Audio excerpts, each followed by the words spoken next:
Nouveau numéro de l'émission Point de vue sur Bénin Web TV. Chers internautes, bonsoir et bienvenue. Dans cette émission, nous allons analyser les contours de la suspension de la dette africaine dans cette période de crise mondiale liée à la pandémie de coronavirus. Il sera également question du suspense qui plane désormais autour de l'organisation des élections dans certains États ouest-africains, sans oublier la question de la fameuse suspension de la contribution américaine à l'Organisation mondiale de la santé. Pour opiner sur ces sujets, je reçois le journaliste Louis Assoba. Louis, bonsoir. Bonsoir et bonsoir aux internautes de Bénin Web TV. Bienvenue dans les locaux de Bénin Web TV. C'est un plaisir. En face de lui, c'est un habitué de la maison, Modeste Dossou. Modeste, bonsoir. Bonsoir, Mathieu. Le G20 a approuvé la semaine écoulée un moratoire de suspension pour 12 mois la dette des États africains qui figure sur la liste des pays pauvres très endettés. L'objectif de cette suspension est de permettre à ces États de trouver les moyens nécessaires, de mobiliser les ressources financières nécessaires pour faire face à la pandémie de coronavirus. Louis Assoba, quelle est votre opinion vis-à-vis de cette suspension de dette? Merci beaucoup. Je pense que le monde entier est en train de traverser une crise et c'est dans la perspective d'un élan de solidarité qui a fait que le G20 a approuvé cette suspension pour permettre aux Africains de faire face à cette pandémie également.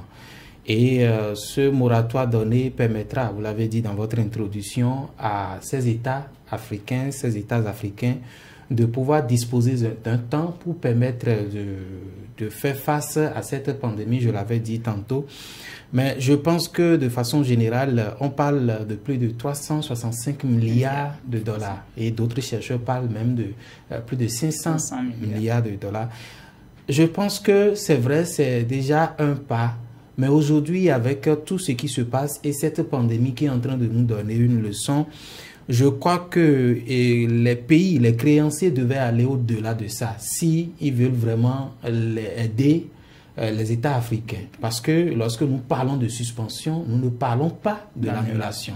Et quand on parle de suspension, cela suppose que c'est juste un temps. Et quand ce temps va passer, on va continuer par essayer de payer ces dettes-là.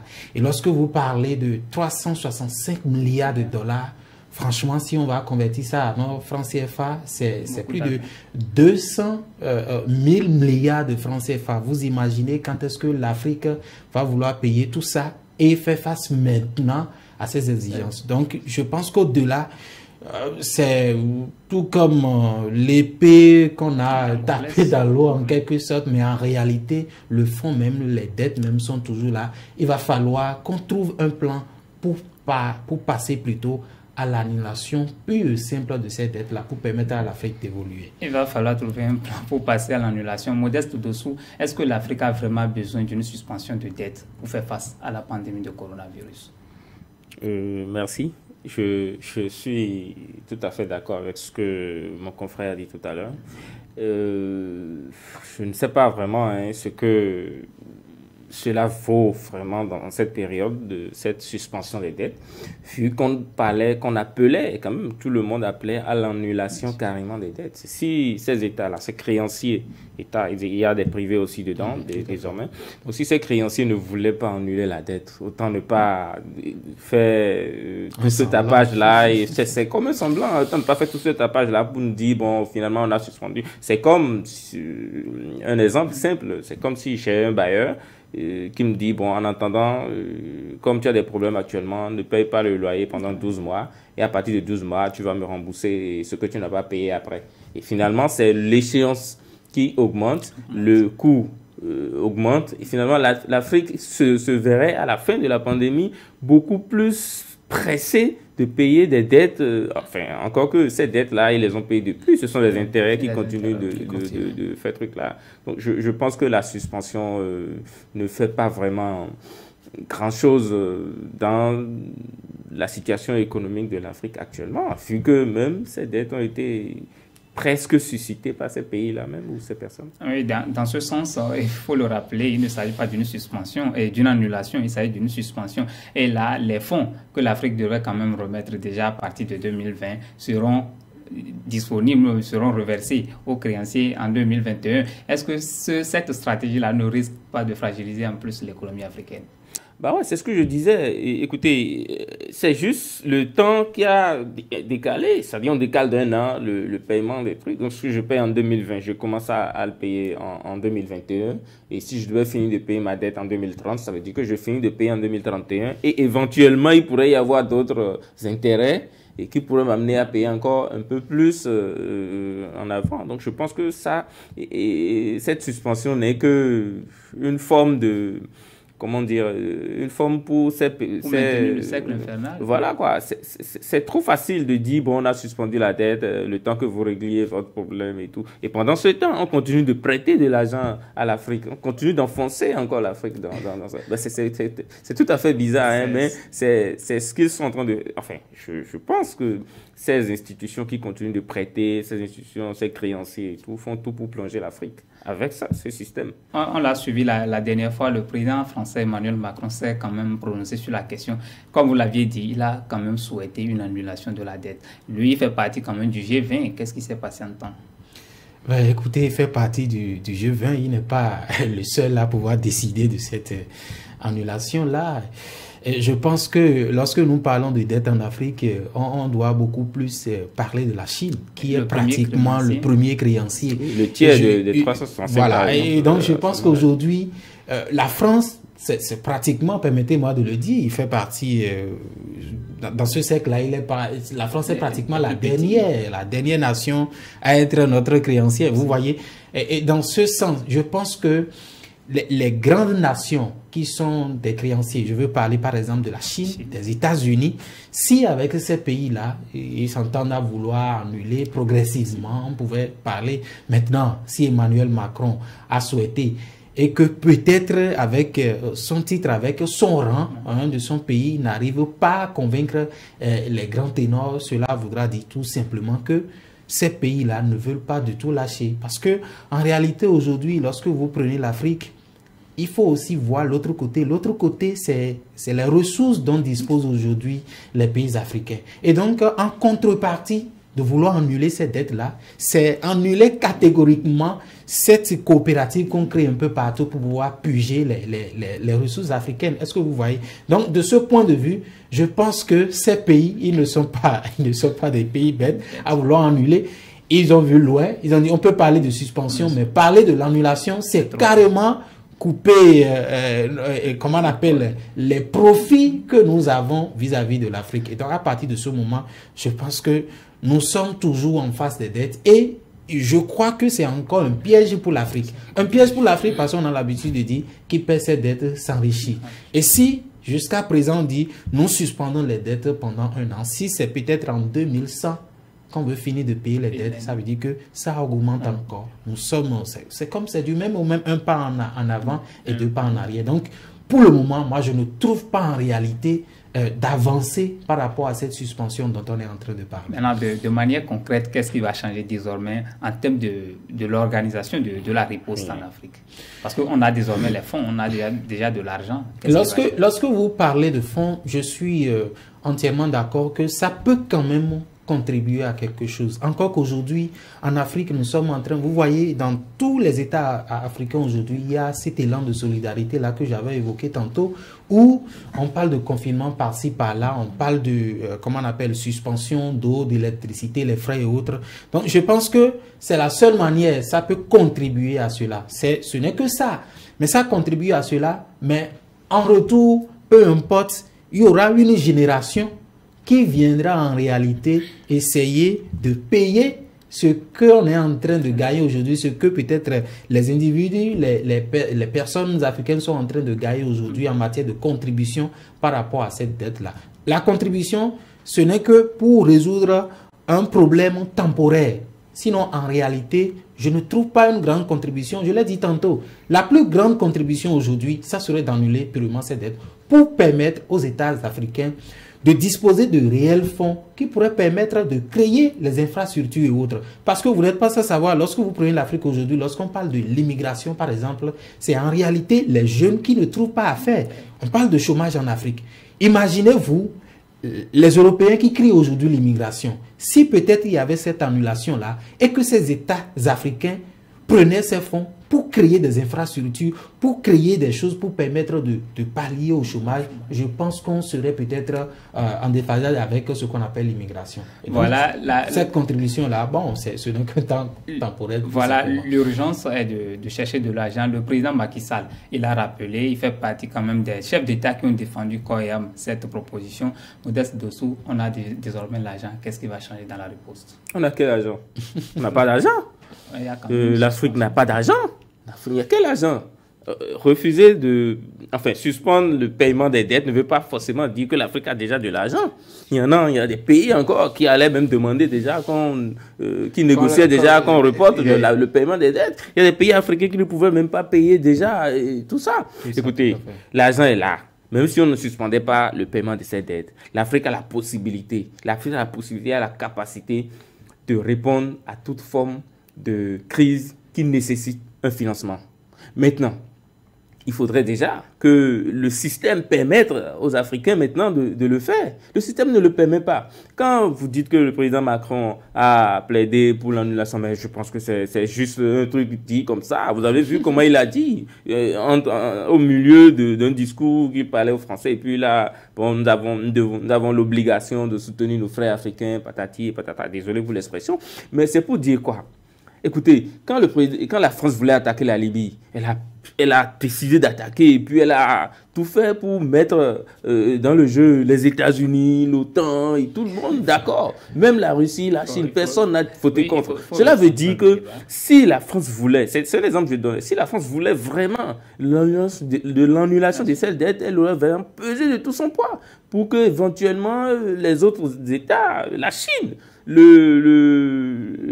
Arabes, les pays arabes, les pays du Golfe, les États-Unis et tout ça, et fassent en sorte quand même d'annuler la dette ou une partie de cette dette ou carrément les intérêts pour alléger un peu le poids des pays africains. Écoutez, cette affaire de suspension de dette, ce n'est qu'un prétexte pour endormir les gens. Je pense aussi cependant que le président Macky Sall, c'est vrai, il y a beaucoup d'autres présidents africains qui ont plaidé pour l'annulation des dettes. Mais je pense qu'eux-mêmes, ils savaient que c'était peine perdue, donc ils ne croyaient pas vraiment à ce qu'ils disent. Ils ont juste fait des coups médiatiques. C'est votre avis. Et Louis Assopa, il y a quand même plus de 500 milliards de dollars qui sont désormais mobilisés quand on s'en tient à l'Ivoirien, au propos de l'Ivoirien Thiam, oui, l'ancien chef du Crédit Suisse. Il dit qu'il y a plus de 500 milliards de dollars qui sont mobilisés désormais et qui sera mis à la disposition de ces États-là. Est-ce que vous ne craignez pas un problème de traçabilité? Ou bien d'ici là, ces fonds ne risquent pas de se retrouver dans des comptes offshore à l'étranger? Parce qu'on sait comment nos États fonctionnent. Oui, on sait comment nos États fonctionnent. Je pense que votre inquiétude est la bienvenue parce qu'en réalité, aujourd'hui, nous continuons de crier quand même la corruption dans ces États-là et qui favorise encore ces corruptions-là. Lorsqu'on parle de, on parle de blanchissement d'argent et autres, en réalité, ce sont les mêmes étrangers qui favorisent ça. Parce que lorsque vous prenez les États africains, quand il y a quand même ces transactions et autres, ça finit dans quelle banque?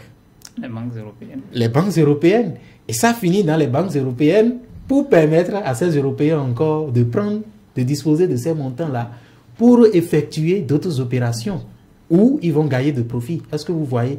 La seule chose aujourd'hui, moi je compte quand même sur la veille citoyenne, que vous allez constater que depuis un certain moment, dans certains États africains, il y a cette veille citoyenne-là qui mobilise plus de jeunes à vouloir regarder de plus près ce qui se passe. Encore qu'aujourd'hui, avec l'Internet, avec les réseaux sociaux, quand quelque chose se passe rapidement, vous avez l'information. Et donc, je pense que au-delà de ce qui se passe, il va falloir une conscience individuelle d'abord.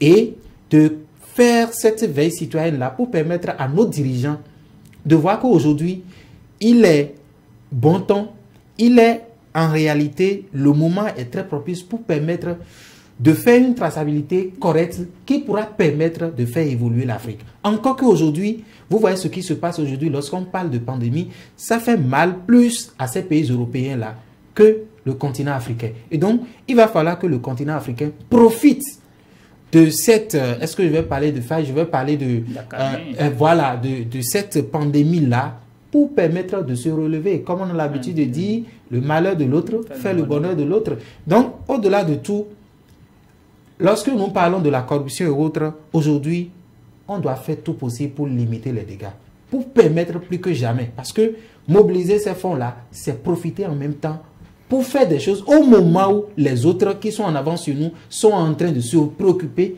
de ce virus-là. Voilà. Modeste Dossou, le problème de la malgouvernance revient. Oui, c'est déplorable que ce problème-là revienne. Et malheureusement, il est là et il restera là pendant encore longtemps. Ce n'est pas le coronavirus qui l'emporterait. Donc, écoutez, et je pense que ce que mon confrère disait par rapport à l'opportunité quand même de la pandémie, elle est là. Je pense que les pays africains devraient se découvrir maintenant des capacités, des compétences de gestionnaires, des capacités de patriotisme et tout, pour pouvoir faire en sorte que, éviter la propagation de l'épidémie sur le continent, vraiment, arrêter ce qui est en train d'être maîtrisé d'ailleurs. Voilà, même si les organisations internationales font tout pour mettre la peur au ventre aux Africains. Et moi, je pense que cette peur-là profite aux Africains. Parce que très tôt... Ils sont juste en train de tirer la sonnette d'alarme. Laissons cette histoire. Personne n'a tiré la sonnette d'alarme en Europe. Personne ne l'a tiré pour les États-Unis et tout. Et c'est tout le monde se préoccupe. Afrique.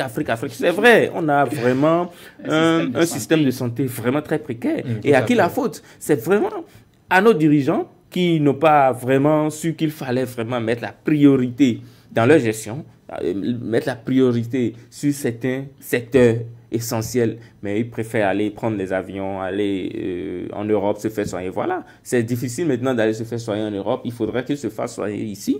Donc voilà, ils n'ont qu'à maintenant se découvrir des capacités de gestionnaire, d'anticipeur, ou je ne sais pas si je peux utiliser l'expression, voilà, pour avoir des systèmes de santé solides, ne serait-ce que mettre en place un projet solide pour pouvoir avoir ça.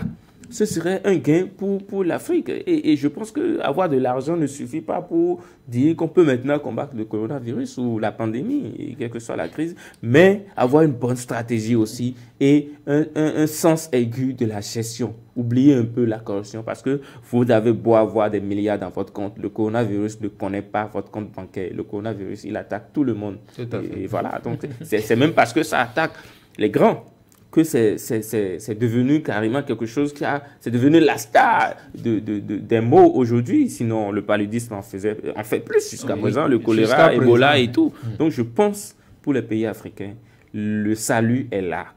Il faut juste savoir utiliser la bonne stratégie pour en profiter. Le salut est là, c'est vous qui le dites. Louis Sogba, est-ce qu'aujourd'hui, de manière globale, vous êtes satisfait de la stratégie des États africains face à ce mal? Je suis en partie satisfait. Je pourrais le dire comme ça. Déjà, si je me table sur le nombre, vous voyez l'Afrique qui était prédestinée à avoir l'hécatombe par rapport à cette pandémie-là. L'Afrique gère mieux aujourd'hui les choses. Parce que j'ai toujours dit que nous avons eu cette chance-là, que lorsque cette pandémie est venue fraîchement, lorsque vous prenez l'Afrique, il n'y a pas une ligne directe qui quitte l'Afrique pour la Chine, par exemple, pour le foyer de ce virus. Ce qui a fait que, avant que ça n'atteigne l'Afrique, ça a transité par les pays européens. Et à partir de là, les Africains ont commencé par prendre les taureaux par les cornes. Donc, je pense que, d'une manière ou d'une autre, chaque État aujourd'hui définit une politique donnée qui pourrait permettre non seulement de lutter contre cette pandémie, et également de préserver comment on appelle, la vie financière, la vie économique des individus. Parce que aujourd'hui, lorsque vous confinez tout le monde, par exemple, comme ce qui se fait en Europe, vous voyez, l'État ne dispose pas de ces moyens-là pour faire. Donc, quelque part, je suis satisfait que l'Afrique a trouvé quand même la stratégie. Et aussi, nous avons dans nos coutumes cette manière de solidarité-là qui se fait un peu partout, où, par exemple, l'individu se lève pour aller donner quelque chose à son second. Donc, tout ça là aujourd'hui concourt à ce que la stratégie que les différents États sont en train de mettre en Afrique pour pouvoir pallier à cette pandémie-là, c'est une stratégie que moi, j'apprécie beaucoup. Et l'autre chose, l'avantage que nous avons encore, c'est que lorsqu'on parle de l'Afrique, on parle de l'hécatombe, moi je ris. C'est vrai qu'il faut quand même essayer d'anticiper. Mais je dis, aujourd'hui, mon confrère l'a évoqué tout à l'heure, le paludisme, mais c'est une maladie plus dangereuse que, comment on appelle, votre coronavirus là. On a toujours dit avec les statistiques que c'est chaque 30 secondes en Afrique, un enfant meurt de paludisme. Si on doit faire le point, ça dépasse largement. Aujourd'hui en Europe, ce qui se passe, c'est parce que, en réalité, lorsque vous prenez les gens qui meurent, en réalité, c'est une partie de la population, c'est une population un peu vieillissante. L'Afrique, c'est beaucoup plus de jeunes. Et donc, on doit anticiper. Il suffit tout simplement avec cette histoire de chloroquine, là, aujourd'hui, on a l'habitude de prendre ça depuis et qui renforce notre système. Vous n'êtes pas médecin. Non, je ne suis pas médecin, mais à travers, comment on appelle, les scientifiques, tout ce que je prends, l'autre scientifique qui fait aujourd'hui, Raoul, il parle de chloroquine et on en a pris assez en Afrique. Donc, je pense que d'une manière globale, je suis un peu satisfait par rapport. Mais je dis, il va falloir que ces États-là, ces décideurs, anticipent encore par rapport à cette gestion pour permettre de briser ce rêve-là de certains Européens ou bien de certains grands dirigeants qui pensent que l'Afrique serait l'apocalypse demain de cette pandémie-là. Voilà, les États africains continuent quand même de mobiliser les moyens qu'il faut et prennent des décisions quand même pour venir à bout du coronavirus qui est parti de la Chine depuis décembre 2019. À présent, nous allons tourner la page des milieux économiques et financiers et nous rendre plus précisément dans la sous-région ouest africaine pour parler des calendriers électoraux. Vous savez, depuis que la pandémie est là, les États qui devaient se rendre aux urnes sont en train de voir leur calendrier un peu menacé. La Côte d'Ivoire, le Ghana, la Guinée, le Niger sont appelés à élire leur président d'ici la fin de l'année. Est-ce qu'aujourd'hui les chances de l'organisation à bonne date de ces scrutins posent problème, Modeste? Oui et non. D'abord, pour les pays qui ont des scrutins en 2020, c'est clair que les chances de l'organisation à bonne date pourraient poser problème. Les chances sont compromises. Et à moins que la pandémie soit très vite maîtrisée et qu'il y ait des situations beaucoup plus, des situations atténuantes pour arriver à vite faire les préparatifs pour organiser ces élections. Cependant, je ne pense pas que cela pourrait être le cas. Je pense plutôt que ces élections n'auraient pas lieu. Je le dis comme ça, parce qu'en réalité, quand on prend par exemple l'exemple de la Côte d'Ivoire, il faut déjà, le recensement a été arrêté, il faudra reprendre ça et continuer avec, faire les autres tracasseries électorales avant maintenant, voilà, et tout ça. Je pense que ces élections sont très très menacées et je ne pense pas que reporter les élections d'1, 2, 3 ou 4 mois serait très criminel ou serait un problème. À moins que la politique s'en mêle et que, bon, les différentes considérations politiques tiennent, voilà. Sinon, tout le monde est d'accord que reporter des élections aujourd'hui est légitime parce qu'il y a une crise actuelle qu'il faut déjà combattre. Il faut des hommes pour voter. Il faut que ces hommes soient en bonne santé et aient la tête à choisir des dirigeants normaux. Il faut que les dirigeants se concentrent le plus sur la crise actuelle que sur se faire élire telle personne ou sur la politique. Je pense que ces élections sont reportées. Mais de l'autre côté, je parlais de non. C'est ces pays-là qui ont des élections l'année prochaine en 2020. Le Bénin, la Gambie, voilà. Je pense qu'ils ne sont pas pour le moment, ils sont pour le moment pas encore sous menace et ça peut aller encore. Louis Sogba, quand on sait comment les institutions en charge des organisations en Afrique se débrouillent, quand on sait les conditions dans lesquelles on organise les élections et les conditions encore dans lesquelles ces supposés partis opposants finalement de la mouvance et autres acceptent les résultats et tout, est-ce qu'il ne faut pas anticiper les faits? Je pense que l'urgence maintenant, c'est la santé de la population. Est-ce que vous voyez?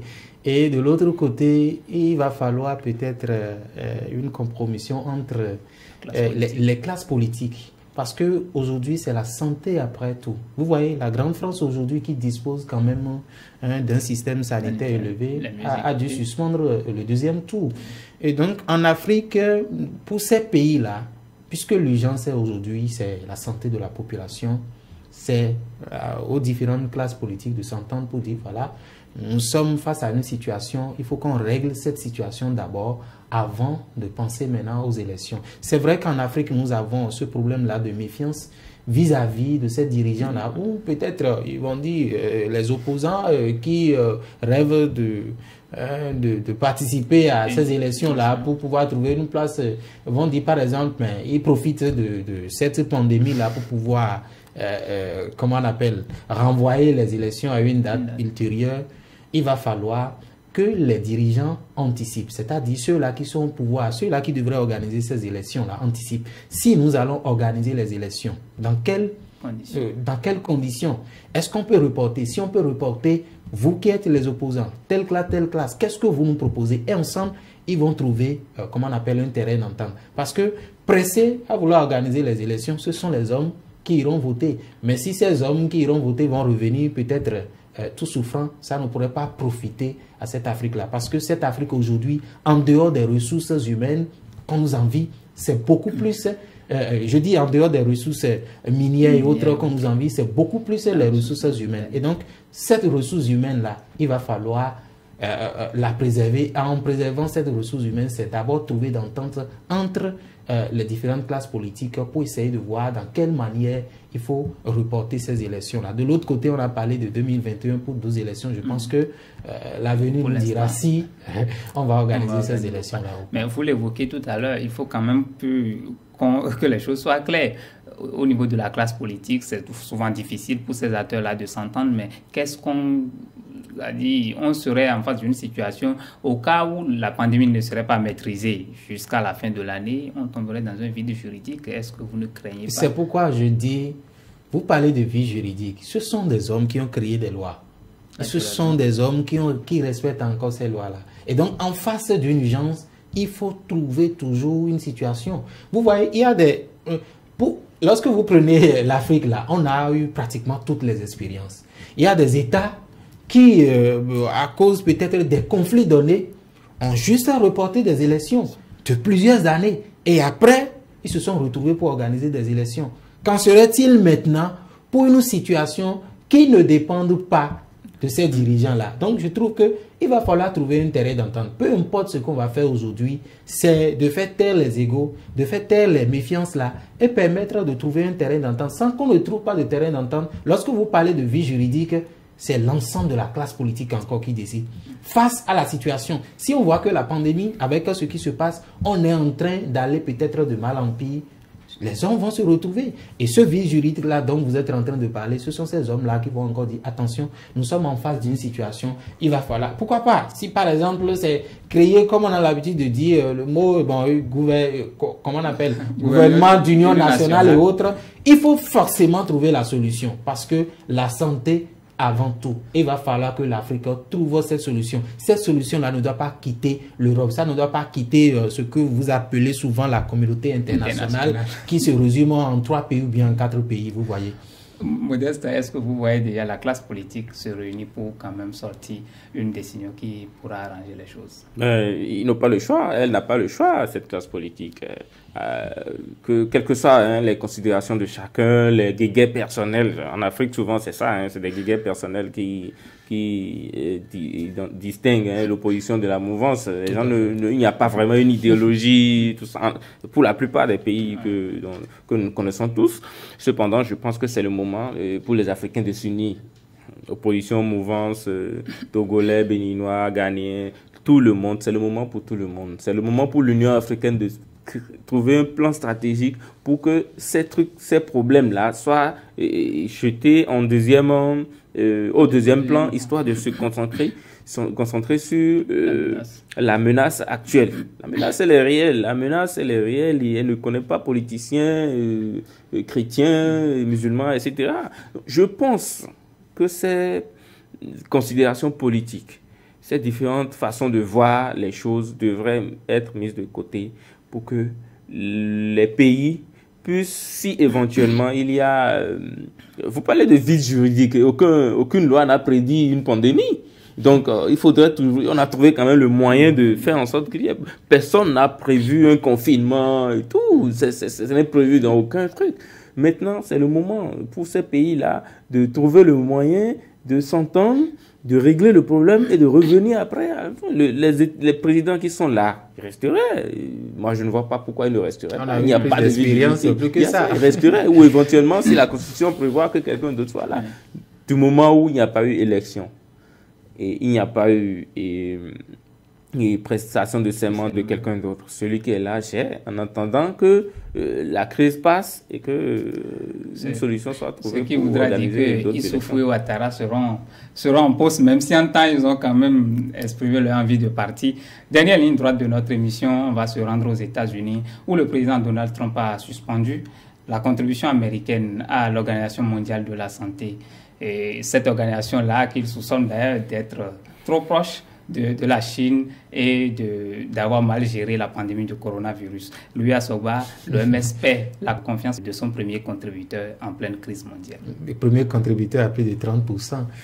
Et je pense que Donald Trump est aujourd'hui très furieux par rapport à cette gestion-là. Il faut avoir le courage de le dire qu'à un moment donné, la Chine n'a pas su donner les vraies informations qui pourraient permettre, n'est-ce pas, à ces pays-là de faire face à cette situation, et que c'est quelques jours, bien quelques semaines après qu'on s'est rendu compte qu'il y a vraiment de menaces. Je pense que pour Donald Trump, cette décision venant de lui, ça ne m'étonne pas, parce que c'est quelqu'un qui est un peu impulsif, émotif à des moments donnés, et qui essaie de... Tout ce qui devrait l'arranger, c'est ça qui le préoccupe, parce que vous voyez, en tant que capitaliste. Et cette décision, c'est vrai que ça serait quand même très lourd, ça va peser lourd dans la balance aujourd'hui avec cette organisation mondiale de la santé-là. Et je trouve que du moment où aujourd'hui l'OMS est en train de vouloir perdre, comment on appelle, la confiance de ce premier contributeur, la seule chose à faire aujourd'hui, c'est de passer par les voies de négociation. Les voies de négociation, peut-être essayer quelles sont les revendications aujourd'hui réelles de Donald Trump. Si les revendications sont vraiment fondées, il va falloir que l'OMS s'y soumet. Parce qu'en réalité, l'OMS aujourd'hui est en réalité la première organisation qui devrait être sollicitée en ce moment. Et quelqu'un l'a dit, vous voyez, quand il a fait l'annonce, personne n'a quand même critiqué. Ils ont passé par les voies les plus diplomatiques pour pouvoir essayer de le faire amener à la raison. Je pense que la balle aujourd'hui est dans le camp de l'OMS. L'OMS doit faire tout possible pour essayer d'analyser qu'est-ce que Donald Trump est en train de revendiquer. Parce qu'après tout, c'est le gros contributeur, qu'on le veuille ou non. Et aujourd'hui, je ne pense pas qu'aujourd'hui l'Afrique, par exemple, contribue trop à cette organisation-là. Et donc, quand le premier contributeur qui a plus de 30%, dit qu'il va se retirer, c'est quand même, c'est pratiquement, l'organisation serait à terre. Donc, je pense que, quelque part, je trouve raison à Donald Trump, mais d'autre côté, je pense que l'OMS va essayer de voir dans quelle mesure il pourrait permettre de satisfaire, je ne vais pas dire à ces revendications, mais à ce que Donald Trump est en train d'exiger d'elle. Donc, à partir de ce moment, il pourrait faire tout possible pour que Donald Trump revienne sur sa décision. Parce que, qu'on le veuille ou non, aujourd'hui, quand on a pris les États-Unis d'Amérique, c'est le pays qui paie plus aujourd'hui ce qui se passe, les conséquences de ce qui se passe. Vous voyez, en un temps record, les États-Unis sont passés au premier rang, que ce soit sur le plan de contamination, que ce soit sur le plan de décès et autres. Donc, je pense qu'aujourd'hui, il est furieux parce qu'il tient à son économie. Et quand il tient à son économie, il va forcément chercher un bouc émissaire. Pas autant bouc émissaire, c'est quand même en réalité l'Organisation mondiale de la santé qui devrait essayer de nous donner les vraies informations qui devraient permettre à chaque pays d'essayer de faire face à cette pandémie-là. Donc, il va falloir que l'Organisation mondiale de la santé trouve la stratégie nécessaire pour essayer de ramener encore Donald Trump à sa décision. Ramener Donald Trump, ce ne serait pas chose aisée. Modeste Dessous, est-ce que aujourd'hui l'OMS se trouve quand même dans une position difficile et la période ne s'y prête pas seulement pour qu'elle perde la confiance de Donald Trump? Oui, ça c'est clair, l'OMS se trouve dans une position difficile. Mais je ne pense pas que Donald Trump ait raison. Donald Trump a tout faux. Ce n'est pas en suspendant sa contribution à l'OMS que Donald Trump va montrer qu'il est fort. Parce que c'est là. Il veut montrer que les États-Unis sont toujours forts. Les États-Unis restent toujours là, sont toujours les premiers, la force, la première puissance mondiale et tout. On sait que les États-Unis sont la première puissance mondiale. On le sait. Ce n'est pas quelque chose... Maintenant, je pense que c'est la guerre entre les États-Unis et la Chine qui amène à tout ça. On veut montrer à la Chine que, bon, voilà, vous voulez, ok, allez-y. L'OMS n'a rien fait, enfin... À 90%, l'OMS a fait son travail. Il a fallu 4 jours. 4 jours de retard. La Chine a gardé ses informations pendant au moins 4 jours. Et c'est ces 4 jours-là qui ont été qui ont créé tout ça. Et c'est là. L'OMS a eu les informations. Et en même temps, elle a commencé par alerter. Mais jusque-là, vous voyez le travail de l'OMS, les rapports, les enquêtes, les différents trucs. Mais c'est énorme. Aujourd'hui, quand Donald Trump blâme l'OMS d'être trop proche de la Chine, de ne pas gérer mieux la pandémie, mais je pense qu'il parlait de lui-même. Parce que c'est lui qui a mal géré la pandémie, c'est lui qui a mal géré, qui gère mal la situation dans son pays. Ce sont des accusations contre le... Non, mais c'est clair. Le président dit non, tout va bien. Hein, la crise commence. On ne prend aucune mesure. On dit non, tout va bien, ce n'est qu'une grippe. Voilà, ça va vite passer, on va s'en sortir et tout. Le président minimise les trucs. Si les États... si New York n'avait pas pris la décision d'aller au confinement total, les gens circulaient normalement dans New York malgré la situation. Aujourd'hui, Donald Trump va sur les réseaux sociaux, appelle ses partisans à demander la libération de New York, à ouvrir. Le seul problème du président américain aujourd'hui, c'est qu'il sait qu'il a mal géré. Et il est en train de chercher un bouc émissaire. Il est en train de chercher quelque chose pour faire en sorte que les Américains détournent leur regard sur sa mauvaise gestion de la pandémie aux États-Unis pour se concentrer sur le fait que, bon, c'est l'OMS qui a mal fait et tout. Aussi, il faut dire que sa relation avec le maire, le gouverneur de New York aujourd'hui est pratiquement complètement dégradé, malgré le fait qu'ils ont travaillé quand même ensemble pour que... mais ce n'est pas... Les États-Unis sont encore à un niveau où on ne peut pas déconfiner. La France n'a pas encore atteint ce niveau. L'Italie n'a pas atteint ce niveau. L'Espagne n'a pas atteint ce niveau. Pourtant, bon, on essaie de faire une sorte de déconfinement progressif. Pourquoi les États-Unis doivent déconfiner? S'il n'y avait pas ce système d'État, de fédération aux États-Unis, je pense que les États-Unis seraient ce que les gens pensent que l'Afrique serait. La catastrophe. Voilà. Je ne sais pas si le temps peut me permettre de revenir un peu sur votre analyse. Je suis entièrement d'accord avec vous, mais je me dis, en réalité, il y a des informations qui nous ont cachées. Il faut avoir le courage de le dire. Je vais dire ça parce que c'est vrai que quelque part, il y a des guerres d'intérêt entre la Chine, les deux grandes puissances. Et quand les deux éléphants se battent, ce sont les zèbres qui en souffrent. Est-ce que vous voyez? C'est pourquoi moi je parlais de l'OMS qui devrait trouver une voie diplomatique. Mais je dis, Donald Trump aujourd'hui est furieux contre la Chine par l'intermédiaire de l'OMS. La Chine qui nous donne 3000 morts pour une population de plus d'1 milliard d'habitants. Vous imaginez, c'est minime. Attention, il n'y a pas 1 milliard de contamination. Non, je dis c'est minime pour un président qui est aux États-Unis, qui voit que la population est plus d'1 milliard, et quand on parle de 3 milliards, il devrait minimiser ça. Pourquoi veut-il qu'il y ait autant de morts?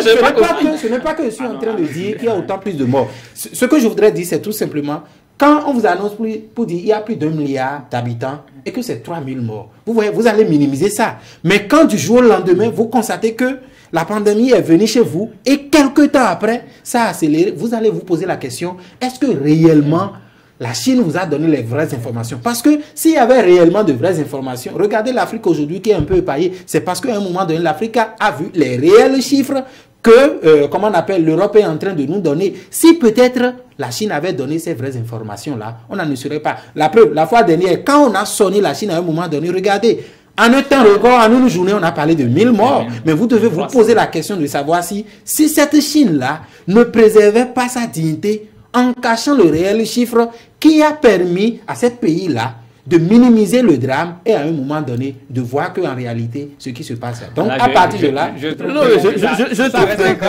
En Iran, on dit que les chiffres en Iran ne sont pas clairs. Mais est-ce que c'est la faute de l'OMS? Mais il faudrait quand même que l'OMS puisse avoir les chiffres officiels. L'OMS ne peut pas se lever et dire non, ce n'est pas ça. Donc je pense que ce n'est pas la faute de l'OMS. Donald Trump est dans du fond. Et il donne encore plus de pouvoir à la Chine si la Chine décide de contribuer plus. Nous allons évoluer dans le débat. Et en fin de semaine, des élus républicains ont appelé Donald Trump à demander officiellement la démission du patron de l'OMS, l'Éthiopien Dr Tedros, en contrepartie de lever la suspension. Est-ce que c'est finalement là où on voudrait en venir, Modestus? Bah, s'ils en viennent là, ce serait dommage. Ce serait dommage. Parce qu'aujourd'hui, personne, alors la personne objective, de façon objective, ne peut condamner l'OMS de n'avoir pas fait son travail. L'OMS a fait ce qu'elle doit faire. C'est une organisation qui est là pour prévenir, donner... L'OMS n'est pas... C'est ce qu'on appelle le médecin mondial. Et elle a pris les mesures qu'il faut dans ces cas. Même si, bon, éventuellement, elle n'est même pas préparée à ça. Personne n'était préparé à ça, à part peut-être l'Afrique. Et les gens disaient que ça a surpris l'Afrique et tout. Mais l'Afrique était le seul continent qui était vraiment, vraiment averti. Parce que l'Afrique a vu tout ce qui se passait ailleurs avant que ça ne vienne sur le continent. Cependant, je citais une parenthèse. Et l'OMS a fait son travail. Je ne pense pas que demander la démission du chef de l'OMS serait une solution. Au contraire, on devrait le féliciter pour avoir quand même rapidement, après avoir eu les informations, rapidement, elle a pris les dispositions, averti les gens et tout. L'Europe, l'Amérique, l'Europe, l'Amérique, enfin, aujourd'hui, ont été les premiers contaminés parce qu'ils ont commencé peut-être les rapatriements sans contrôle et tout. On rapatrie les gens, on dit, bon, écoutez, venez chez nous en Chine, c'est mauvais. L'Afrique n'a pas été contaminée parce qu'éventuellement, elle n'avait pas les moyens, les pays n'avaient pas les moyens de le faire, heureusement. Et bon, on a été un peu épargnés. C'est ces personnes rapatriées-là qui, voilà, peut-être ont fait le coup à l'Europe. Louis Assogba, des Républicains revendiquent désormais la tête du directeur de l'OMS. Tant qu'il y aura peut-être un autre directeur qui viendra remplacer ce directeur-là, il va toujours collaborer avec la Chine. Le problème va toujours démarrer. Est-ce que le problème, c'est un homme? Ce n'est pas l'homme, c'est tout un système. C'est l'homme qui commande. Je sais, c'est l'homme qui commande. Je suis entièrement d'accord, mais c'est tout le système. Si le système aujourd'hui décide, quand on dit le bras exécutoire aujourd'hui, on peut dire que c'est le directeur. Je suis entièrement d'accord. Mais quand on dit l'OMS, ce n'est pas que les États-Unis. La Chine aussi a son mot à dire. Et donc, quand peut-être dans cette guerre-là, la Chine va prendre place définitivement et que ça serait que, voilà, bon, les États-Unis sont là, sont en train de parler, sont en train de réclamer la tête de quelqu'un et la Chine va vouloir profiter. Je crois que ça serait mordre à la poussière, comme on le dit pour les États-Unis. Aujourd'hui, ce n'est pas la tête qui est le problème. Le problème, c'est cet élan de solidarité qu'on devrait avoir. Et le moment n'est pas venu. C'est pas le moment pour Donald Trump, je suis d'accord, mais il va falloir que l'OMS également essaie de trouver le mécanisme nécessaire qu'il va falloir pour permettre à tout le monde de trouver une solution à cette crise-là. L'émission Point de vue de ce jour prend fin. Mais retenez justement qu'il a été question de la suspension de la dette africaine, du suspense autour de l'organisation des élections en Afrique de l'Ouest et la fameuse question de la suspension de la contribution américaine à l'Organisation mondiale de la santé. Louis Assogba et Modeste Dossou étaient au plateau avec moi. Amis internautes, merci de nous avoir suivis et à très bientôt.